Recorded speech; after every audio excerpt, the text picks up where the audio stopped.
Nuclear reactors on board of Russian cruiser Admiral Nakhimov activated. Earlier, the first reactor on board was activated at the end of December 2024. Originally plans called to have both reactors active by the end of 2024, so it seems that the modernization of the RFS Admiral Nakhimov had suffered another small delay. Though no details are available on why the startup of the second reactor was delayed by over a month, it is possible that demagnetization of the vessel could have played a role. It is reported that demagnetization of the hull needed to be completed before both reactors were to be activated. With both reactors started up and active, the modernization and recommissioning of the RFS Admiral Nakhimov has passed another important milestone. Activation of both reactors means that the vessel can now start to operate under her own power and become less dependent on external electric power supplies. The next steps will now most likely include the testing all the onboard electronics and see if they are powered correctly by the ship's own power generators.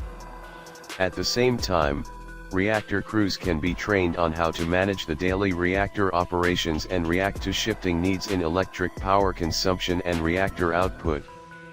Both nuclear reactors are also used for the propulsion of the vessel, though at this moment there is no indication when the propulsion systems on board of the RFS Admiral Nakhimov will be tested.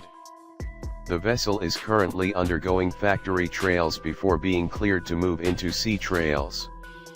As such, we can assume that testing of the propulsion plant will take place at the later stages of the factory trials. The modernization of the RFS Admiral Nakhimov has not been going smoothly over the past year and many delays were noted. Decommissioned in 1997, the vessel was to be repaired and modernized and brought back into active service to replace the other Kirov-class cruiser RFS Pyotr Veliky. Contracts between the Russian government and the Sevmash shipyard were signed in 2013 with the delivery date initially set for 2020. The modernization includes the installation of modern sensors and weapon systems, such as replacing the P-700 Granit anti-ship missiles with 10 vertical launch cells that can hold up to 8 modern missiles such as the Oniks anti-ship missile, the Kalibr cruise missiles and the Zircon hypersonic missiles, given the vessel a capacity of 80 anti-ship missiles. The vessel will also have its air defense systems updated, with the S-300F air defense missiles being replaced by a naval variant of the S-400 air defense system with a capacity of up to 96 anti-air missiles. The vessel will also have 8 Pantsir air defense system that will replace the 6 Kashtan close-in weapon systems. The repair and modernization of the vessel has suffered from multiple delays over the past, postponing its return to active service. It should be noted that the vessel has spent over a decade being decommissioned and that bringing her back into active service in a modernized form would be a challenge. As such, delays were expected. However, Russia's war in Ukraine has placed additional burdens on Russia's shipbuilding capabilities. Navies are generally being described as heavy in technology, requiring modern and up-to-date electronics and sensors to remain relevant. Most modern Russian sensors, electronics, and weapon systems require Western-made components.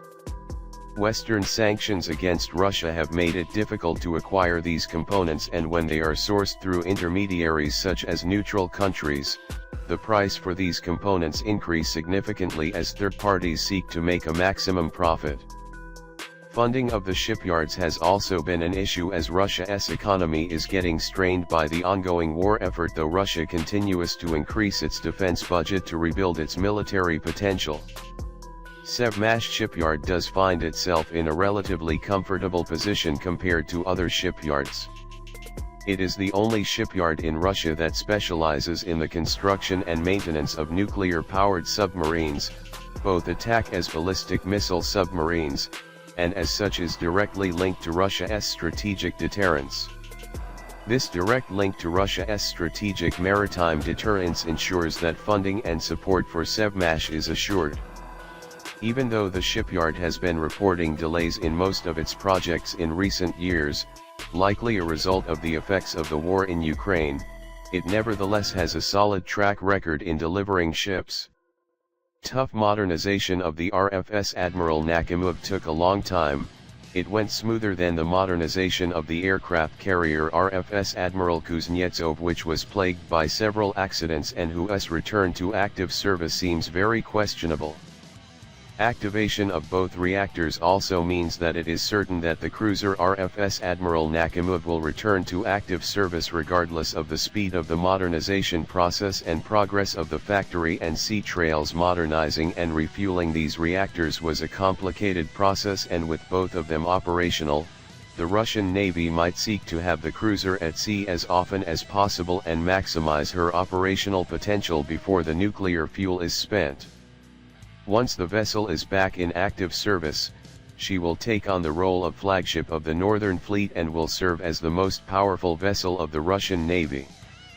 Though her design is not the most modern, her new electronics, sensors, and large capacity of modern anti-ship and air defense missiles will ensure her position as the capital vessel in the Russian Navy and be a counterweight to a Western carrier task force due to her large arsenal of offensive and defensive missiles. Once back in service, she will operate together with the RFS Marshal Ustinov, a Slava-class cruiser, and a fleet of older Udaloy-class destroyers and a handful of ocean-going Admiral Gorshkov-class frigates.